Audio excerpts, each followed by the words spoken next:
once we hit 100,000, I know we were spending maybe $3, $4, $5,000 on a pallet to buy clothing, but if we didn't have that type of money at the very beginning. So I know that we started off by going to Goodwills, and I had some prior knowledge of like some good brands like Rag and Bone that sells really well when it's used for some reason. How's it going, everyone? Welcome back to another episode of Driven. In today's episode, we're going to be discussing how we scaled to $100,000 a year for two separate e-commerce business. And for those that don't know me, my name is Juan, and this is my brother Alexis. And so currently, we started our current business in 2019, and our current run rate for this year is at $3 million a year. So I feel like at least up to that point, we have a very good idea as to what we're talking about up until then. Yeah. But yeah, with that, want to get started? Yeah. Yeah. So kind of like how I mentioned that this is our second e-commerce business ever.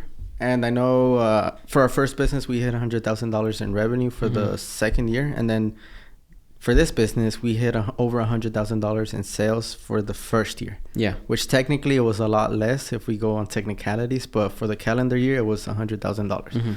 So I guess a little backstory, short backstory of our first business. What was it? It was e-commerce, but specifically like what industry? Yeah. And how did we scale to 100,000? How do you think we scaled to 100,000? Yeah. So our first e-commerce business, because I know we've had other businesses before. Yeah. We pretty much sold liquidated stuff on different marketplaces on Amazon, eBay, and then we also had our own website, which I know we got some sales there. We sold primarily apparel, branded stuff like your Ralph Lauren, Tommy Hilfiger, the Hugo Boss, Calvin Klein. Tommy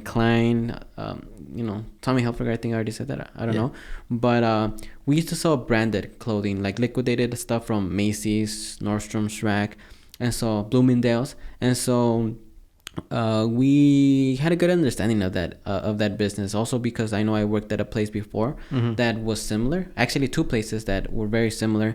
And so we had some prior understanding and knowledge of that business. And so that was pretty much it. We got liquidated stuff, something that will sell retail for 100. Maybe we got it for like $5, $6, $7, and we used to sell it at a discount on marketplaces like for $50. Yep. And so that was the business model. Retails for originally $100. We buy it for $8. We sell it for, let's say, $50 as an example. And so that was our business model. Okay. And so just to make it in simple terms, would you say that our product was selling rebranded or selling branded items, right? Branded apparel, yeah. Yeah, so buying it, cheap, liquidated, where companies, maybe it goes out of season, maybe they bought too much where they need to get rid of it for whatever reason. It's new. Yeah. Most of it was new. We bought it for less and we sold it on eBay, Amazon, Etsy for a higher price to make a profit. Yeah. So that was our one product, right? That was pretty much it, yeah. Okay. And just to give a little bit more info, I know our first year we didn't even start with liquidated from Macy's and Bloomingdale's. I know we went from department stores or we went from like thrift stores. Thrift stores like Goodwill, Salvation Army. So I know that, on YouTube, you just Google, how to sell on eBay or how to resell on eBay or, arbitrage and stuff like that. And you'll see a lot of YouTube videos that show that business model where because I know once we hit 100,000, I know we were spending maybe $3, $4, $5,000 on a pallet to buy clothing, but if we didn't have that type of money at the very beginning. So I know that we started off by going to Goodwills, and I had some prior knowledge of like some good brands like Rag and Bone that sells really well when it's used for some reason. Tommy Hilfiger, Hugo Boss, Canali. There was some random Canales on Goodwill, and so but each item was when it's on sale, it was like $1. But then I know like on average they were like $3, $4, $5, all the way up to $10. And so I know that some of them we could get like maybe $50, $60, $70, $80 for it. Yep. And so we started off like that. We went to Goodwill, we bought something for $5, and then we'll sell it for $25, $30 on eBay primarily. That's how we started. And then little by little we started ramping up, and then I know like we started saving some money and we were able to buy our first pallet. Yep. And then from that, at the very beginning, like the first few pallets, I think they were really good because we sold through all of them, and that's what allowed us to scale and then buy more pallets. Yep. Yeah, and our first year, I know we were doing the thrift store for the first year. I think for most of the first year, I think we bought our first pallet like towards the end, maybe the last 2 months, November, December, something like that, around there. Yeah. But our first year for that business, we did around 30,000, give or take 30,000 for that first year, which was 2016, which we started probably like the second half of the year. We started like around, what was it, October? I don't fully remember. Oh yeah, but that first year we did 30,000. Fast forward to the second year, we hit 170,000, and that's the year we were just focusing on one single thing, right? Yeah. So I know the second year we scaled to 170,000. Why do you think we were able to scale to 170,000 when it's kind of like, it is kind of hard? It's hard, but at the same time, it's simple to scale to 100,000. But why do you think we were able to do that? Yeah, and I think it wasn't by luck. But granted, we didn't fully know exactly what we were doing.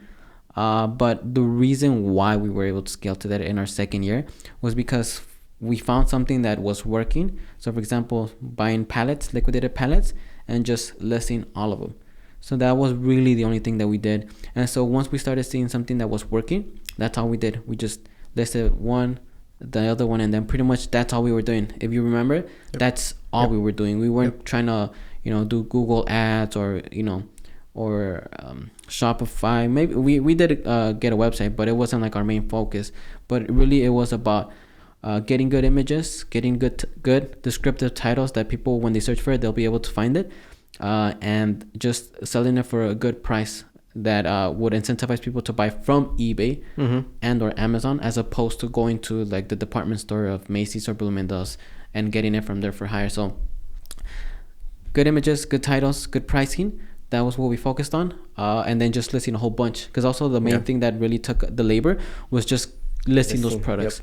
And so that's all we did. There's nothing else that we did. And so I think at the very beginning, if you find something that is working, you just do it over and over and over again until you can't do it no more. That is really it. That is really it. Yep. Yeah, because if you want to look at it deeper, our business model was selling liquidated items from like that we get from department stores, and then we just resold it like on Amazon, eBay, Etsy, right? But I know we stuck to clothing because we could have easily like, if we would have, been in that liquidation of items, whatever, we could have gone into power tools from like the Home Depot, Lowe's and whatnot. We could have gone into toys. We could have gotten into electronics, but we stuck with clothing.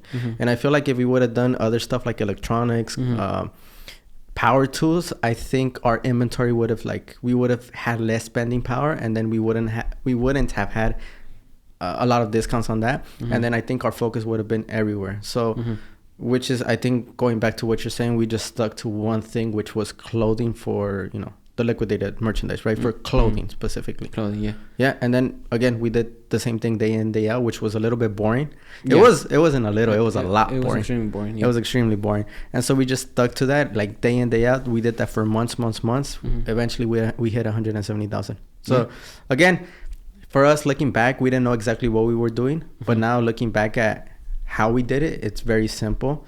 It's just very hard to execute because you have to be consistent. You kind of have to push through the boring, because even to now, like some of the stuff in our current business, what we're doing right now, it's boring. It is. So, okay. Now, fast forward to our second business. I guess our first business, we started 2016. 2017, we hit 170,000. Fast forward to 2019, we started our current business. So we started, our first sale was in June, and we only did one sale. Do you remember that? Yeah. Yeah. Okay. So pretty much for more context, could you give a little bit more context of what our current business is? Yeah. So we primarily we're in the automotive industry. We sell precut films for the cars to change the appearance of cars and or protect it. Paint protection film kits, taillight tints. Now we're getting into windshield protection film, chrome deletes or things to chrome out your car, decals, to give accents to your car. So we sell those pre-cut films. I'm not gonna say anything, but anything that is really a DIY pre-cut kit for your car that could change the appearance or protect it. That's really our market. That's really it is what we do. Yeah. And again, I guess just to break it down, we're in the e-commerce space in the automotive industry. And then in the automotive industry, you could do a lot of stuff. Yeah. You could do what we're doing, which is films. You could do car care products. You could do physical parts.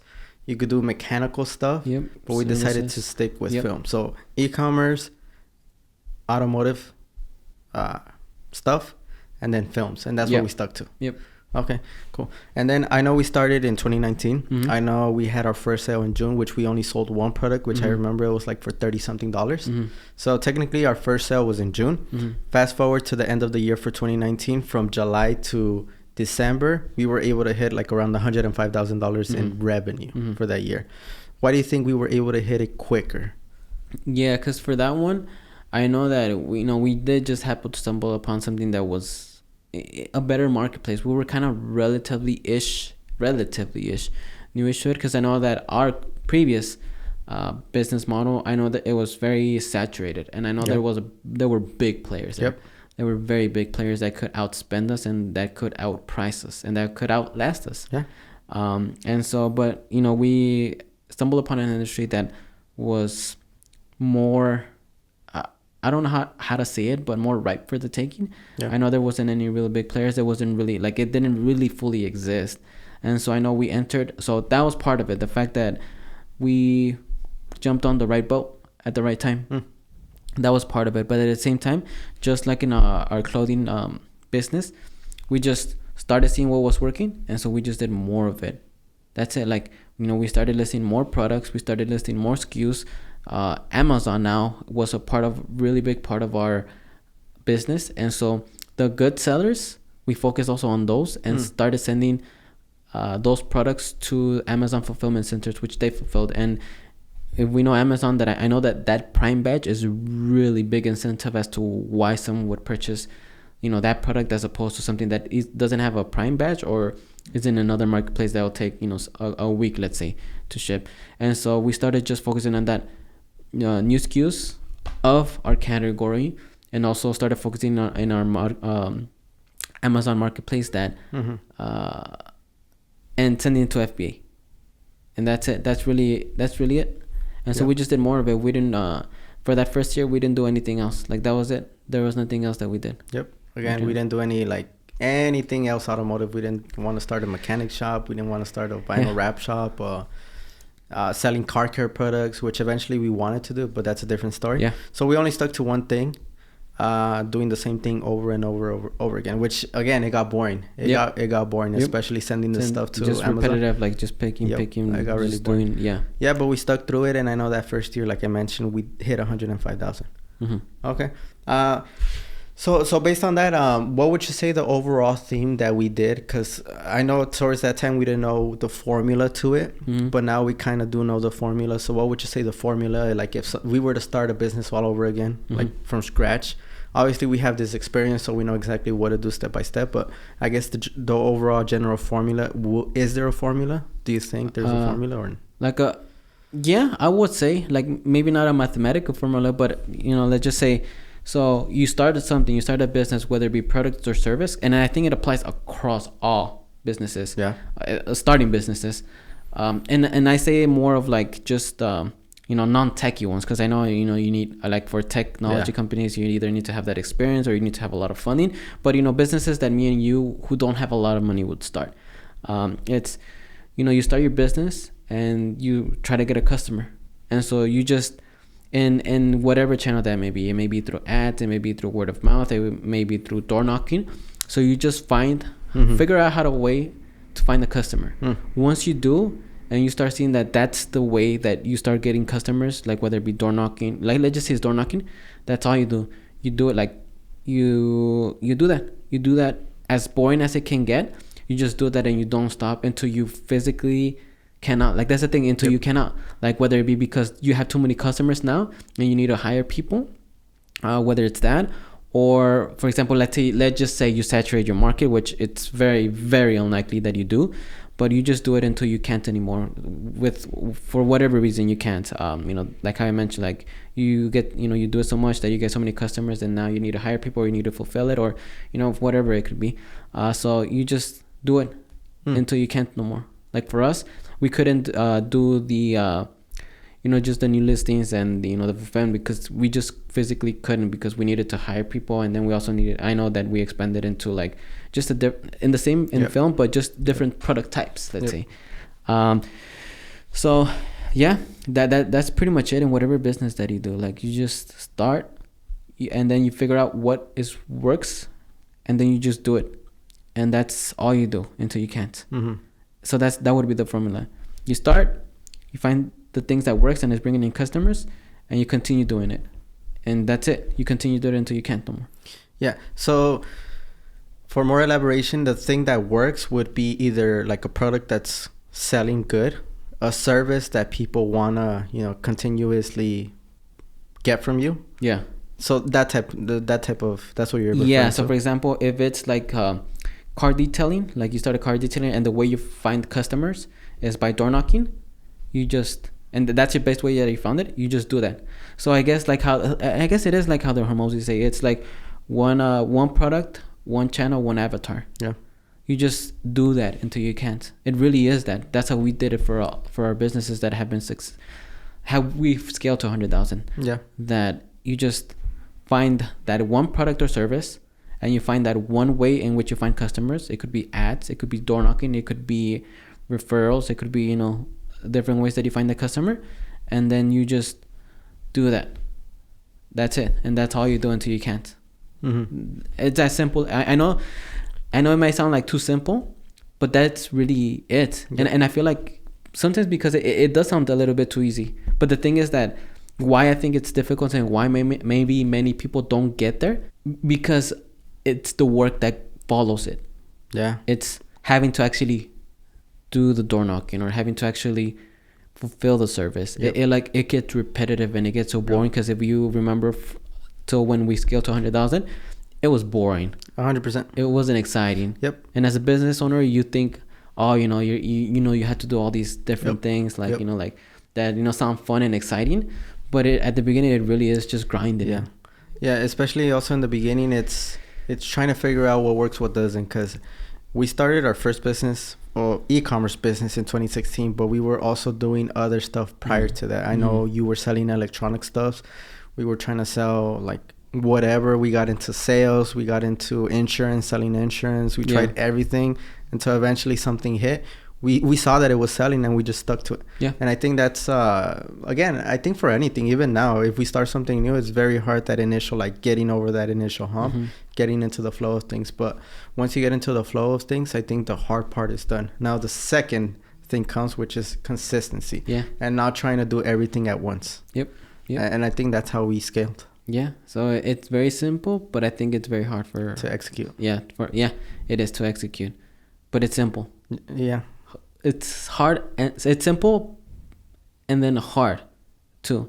And why I say hard is because just like the repetitive, and I know it's repetitive right now, but repetitive and boring is that follows. Yeah. Again, also because I guess that's just for new business owners, that no one's gonna hold your hand, no one's gonna guide you, no one's gonna tell you need to get up and do this and this and this and this. Yeah. And so it's just the learning process. We've kind of changed our way of thinking since our first business. We changed how, we act. We changed on how we implement certain things, and it's just a continuous learning process. So. Yeah, and so for like the business owners that are out there, or even like whoever it is, right? It doesn't, or I think it also applies in other aspects. But if you see results by doing something, you just that's really your job now. Just continue doing that. And I know, like, maybe, like, for example, let's say that's, cold calling or door knocking is doing good. Then that means you do more. It doesn't mean like, you're able to, or not you're able to, but, now you have to go on Google. Now you have to advertise on Facebook. Now you have to, do all these other things. That really is, like, that's the sign that you need to continue doing it until, for whatever reason, it stops working, or it doesn't work, or you can't anymore. Yeah. So that's really it. And I know, like, because sometimes you have to go through it to fully understand it. So like I repeat it again, because it's something that even if you don't feel it or understand it, you just do it and it'll work. That's what worked for us. But yeah, other than that, do you have anything else to add? No. But with that being said, this has been another episode of Driven. My name is Juan. My name is Alexis, and we'll see you on the next one.